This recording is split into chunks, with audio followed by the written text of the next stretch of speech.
जी। आप तो तब गए थे सर वाइस प्रेज़िडेंट साहब के साथ और पाइपलाइन की बात हुई थी, उन्होंने उद्घाटन भी किया था उस बात उसका। लेकिन वो भी आगे नहीं बढ़ पाया। वो आगे इसलिए नहीं बढ़ पाया, जो तापी पाइपलाइन थी वो तुर्कमेनिस्तान, अफ़गानिस्तान, पाकिस्तान, इंडिया थी। लेकिन पाकिस्तान के साथ संबंध लगातार बिगड़ते गए और पाकिस्तान के जो असहयोग की वजह से वो पाइपलाइन फँसी हुई है। हुँ। और उसके बाद पाकिस्तान ने भारत के साथ तो विरोध अपना जारी रखा, वो चीन के साथ जाके मिला। उसने चीन को अपने जो पाकिस्तान ऑक्यूपाइड कश्मीर है, पाकिस्तान अधिकृत कश्मीर, उसमें से रास्ता दे दिया। यानी चीन का जो सामान है, वो सामान समुद्र के रास्ते से की बजाय वो चीन के रास्ते, तिब्बत के रास्ते, पीओके के रास्ते सीधा-सीधा वो यूरोप और रशिया का पूरा रास्ता बनने लगा है। यानी कि जो सामान 40 दिन में पहुँचता है, वो 4 दिन, 5 दिन में पहुँचेगा चीन का। अब चीन को इतना बेनिफिट वहाँ से पाकिस्तान से मिलने लगा, तो हमारे पास क्या रास्ता था?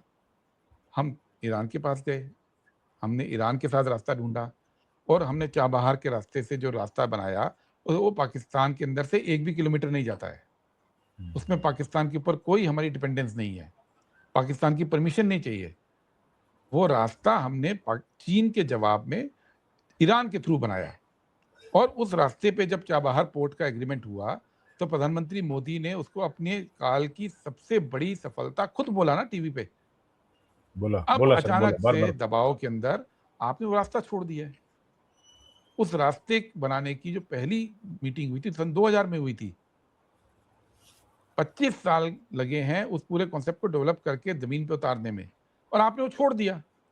अब आप नया रास्ता ढूँढना पड़ेगा अगर, तो उसमें और 25 साल लगेंगे। तो आप तो चीन से 25-30 साल पीछे हो गए ना। आप मुकाबला कैसे करेंगे चीन के व्यापार का फिर? ये बात मोदी सरकार ने क्यों नहीं सोची, इस बात पे हमें हैरत होती है।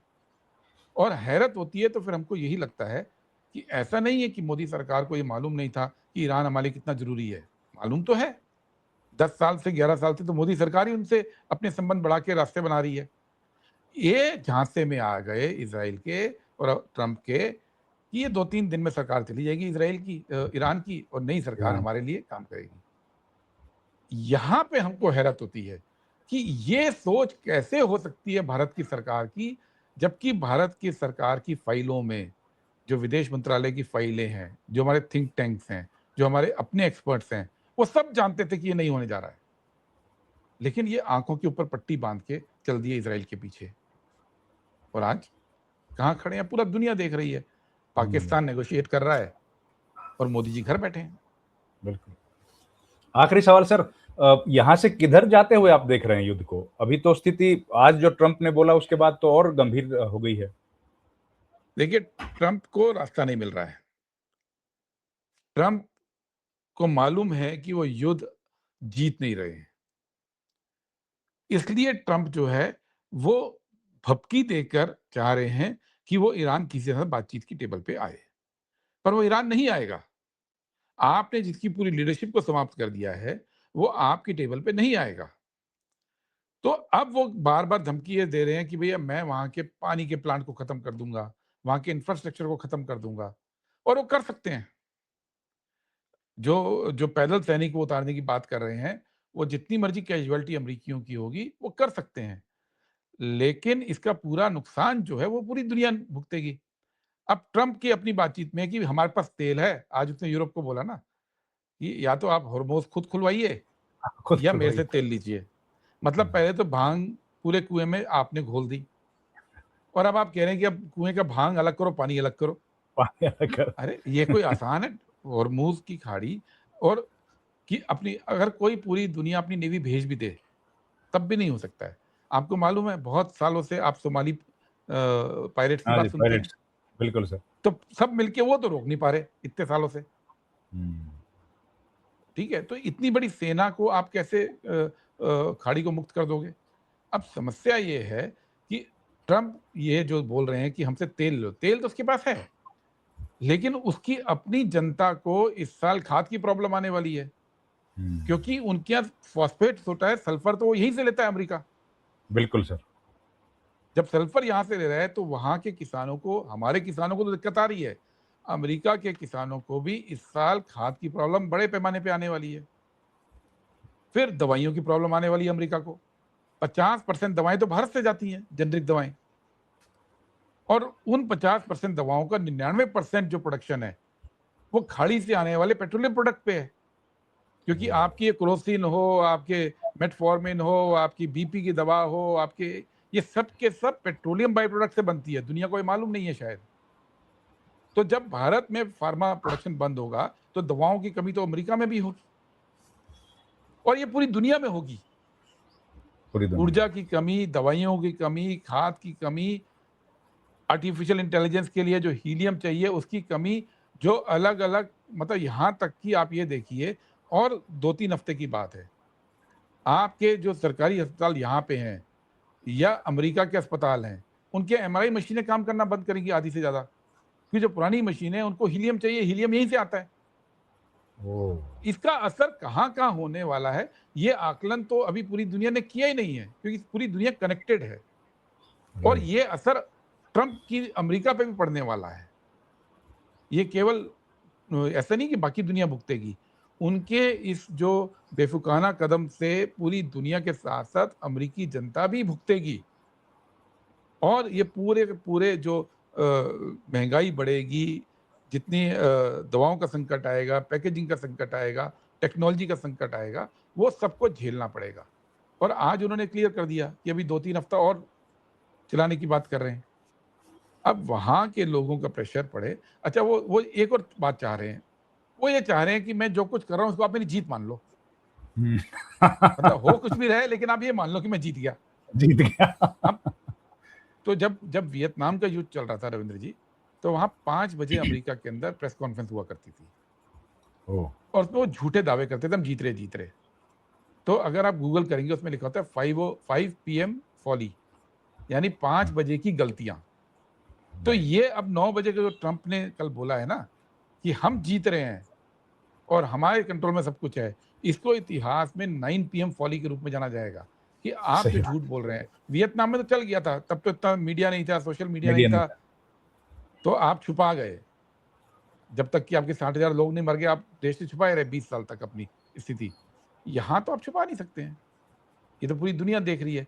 लेकिन ट्रंप चाह रहे हैं कि हम ये मान लें, पूरी दुनिया मान ले कि ट्रंप साहब आप जीत गए, ईरान हार गया, ईरान झुक गया। आज वो कहते हैं कि ईरान का मैंने रिजीम बदलने की बात नहीं की थी, लेकिन रिजीम तो बदल दिया। बदल अरे! गया। आपने तो रिजीम बदलने की बात बाकायदा की थी, मल्टीपल टाइम्स कही सर। और वो रिजीम आज जारी है, और पूरी दुनिया ये कहती है कि जो मुज्तबा खamenei हैं, वो ज़्यादा कट्टरपंथी हैं। क्योंकि जी। जो अयतुल्ला खamenei थे, वो न्यूक्लियर वेपन के खिलाफ थे। वो उन्होंने अपने कई भाषणों में ये बात को बोला, और ईरान राइट। के अंदर एक समझ है कि वो लिबरल वो नर्म है और मुज्तबा गर्मपंथी हैं। गर्मपंथी हैं। लेकिन ट्रंप अपनी स्पीच में बोल रहे हैं कि अब जो रिजीम आया है वो नरमपंथी है।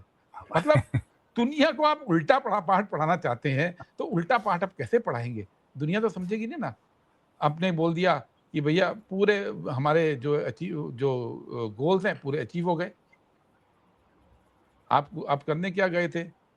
अब ट्रंप के भाषणों की, क्योंकि वो तो रोज बात करते हैं, मोदी जी की तरह तो है नहीं चुप रहते हैं, वो तो हाँ, रोज बात करते हैं। 3-3 बार सर, उनके 3-3 अपने बार कर स्टेटमेंट लेते ही हैं वो बता तो। देगा, उनके अपने स्टेटमेंट बता देंगे।